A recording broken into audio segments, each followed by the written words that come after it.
Hey, how's it going, guys? Today I'm checking out the Winnovo T8 tablet, available for under $100 on Amazon. Currently, at the time of this video, this is going for under $80, so I'll have links down below in the description. So this has 32 gigabytes of internal storage, quad-core processor, Android 9 Pie.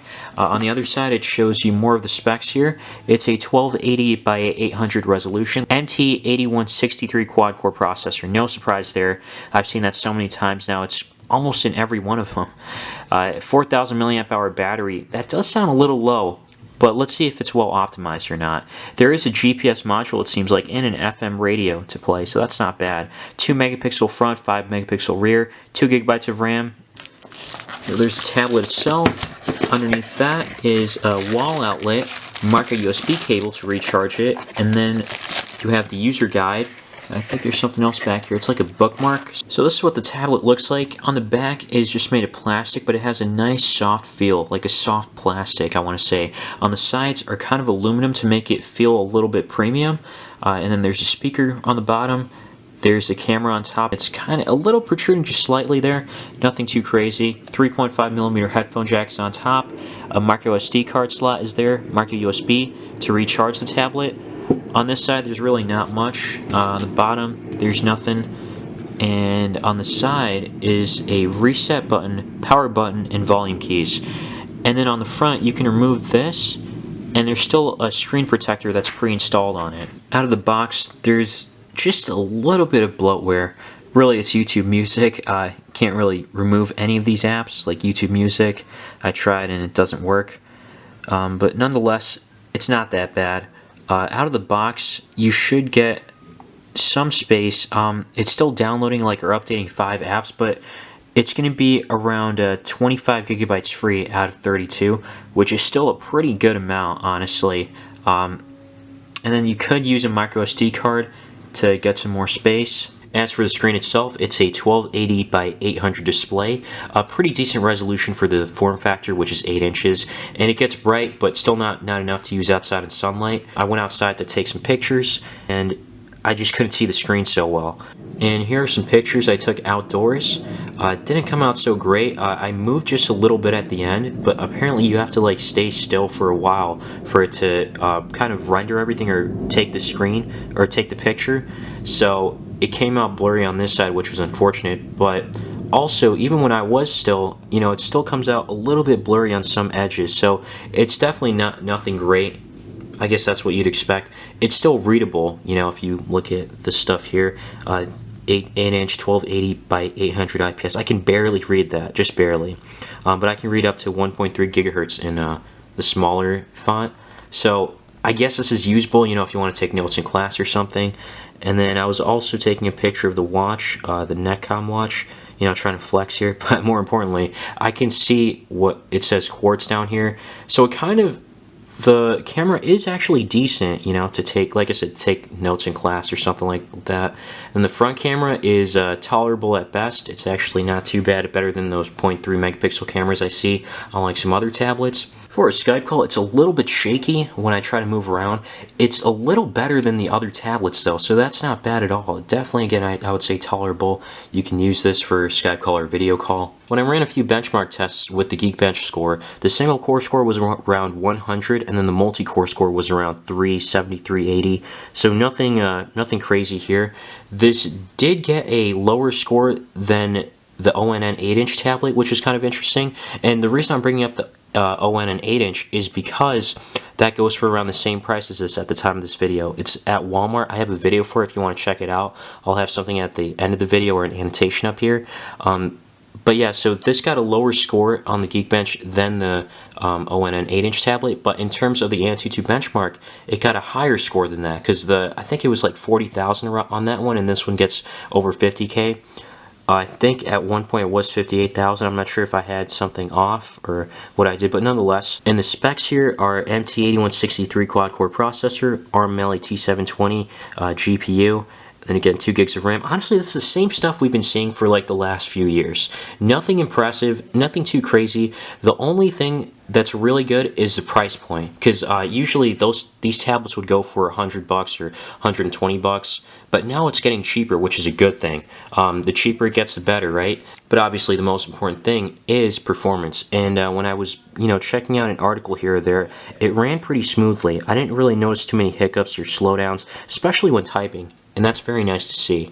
That should be expected on a lot of tablets, but believe it or not, some of them still lag. Yahoo tends to be that one website where a lot of tablets seem to like slow down, and you notice some stutters here and there. Some are worse than others. This one isn't so bad. The only time I really notice a slowdown is when I look at reactions or comments, and you see that there's a bit of a delay. Maybe I'm reaching a little bit here. Overall, this is still good though. First game I'm checking out here is Jetpack Joyride. I noticed some frame rate drops earlier, which is not a good sign. I wonder if it's just because it was starting up. I'm assuming that's the case. You can tell so far it's definitely playable, of course. A lot better than the Hyundai tablet, which was the worst tablet I used in 2019. The next game I'm checking out here is True Skate.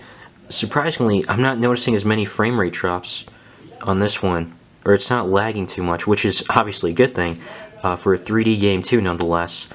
It's not that graphic intensive, I want to say, because you can move around how you want to, and I kind of suck at this after so long. I remember playing this on the iPod Touch. Alright, yeah, overall it's good. Next game here is Fruit Ninja. And this game is a little slower than expected.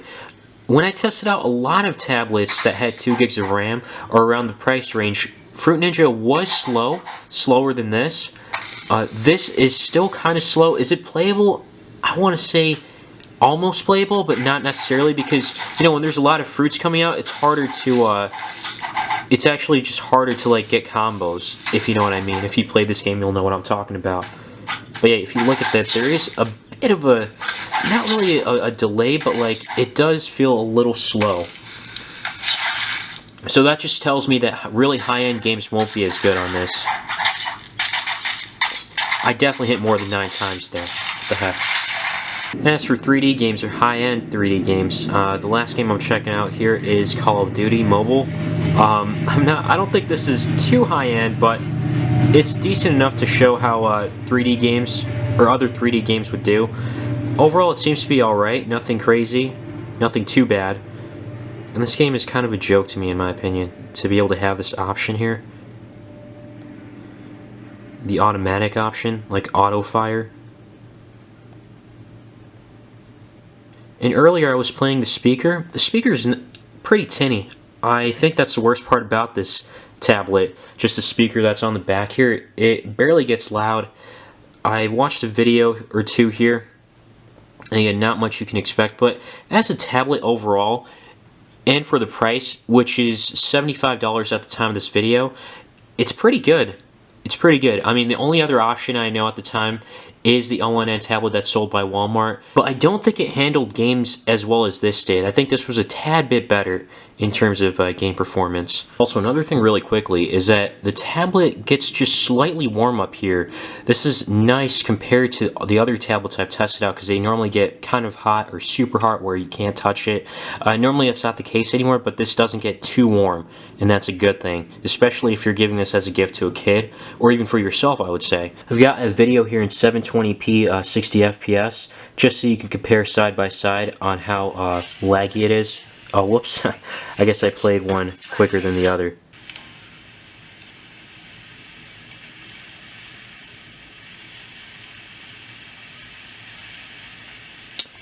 So this should tell you that 720p or playing videos at 60 FPS is not that good, but other regular videos should be fine. So that's the one downside, that you can't play videos in 60 FPS, because it is kind of choppy there compared to my iPhone here. And now finally, the battery. So the battery life, or the screen usage since the full charge, was 2 hours and 11 minutes. It doesn't sound like too much, and there's about 28% left. So I think you could get a little more juice out of this all the way up to 3 hours, which isn't that great. because normally they could last about 4 hours of on-screen time. Normally tablets around, I guess, the $100 price. So since this is a little less, that's kind of better. This looks like it has a better battery life than the ONN tablet because that one dies out quickly compared to this one. You can check out the overview video. There will be an annotation on the top right, or there should be something coming at the end of this video here. One reason why the screen usage or the battery life is lower than expected is because I had the screen brightness set to full for like half the time, so that's one thing that caused it to not last as long. And then you could get a slightly longer battery life if you turn on battery saver too. And it says should last until 7:30 p.m. So that's about 3 hours from now if I turn this on. And I think obviously that's just an estimate, you know, based on what I've been doing so far. But overall, I like this tablet. What do you guys think? Let me know in the comments down below. Leave a like if you found this video helpful and subscribe if you want to see more. As always, thanks for watching.